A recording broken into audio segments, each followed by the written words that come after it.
Hello, in this video I'm gonna show you how to turn off energy saving to boost your performance on Toshiba Dynabook Tecra.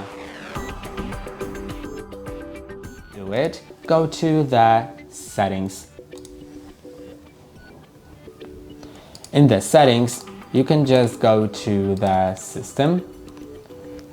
Now find the power and battery. And here you can change the energy saver. If it's on, then turn it off, so you can actually manage the power mode, which is here the most important factor. And in the power mode, you can set for when plugged in and when on battery different settings.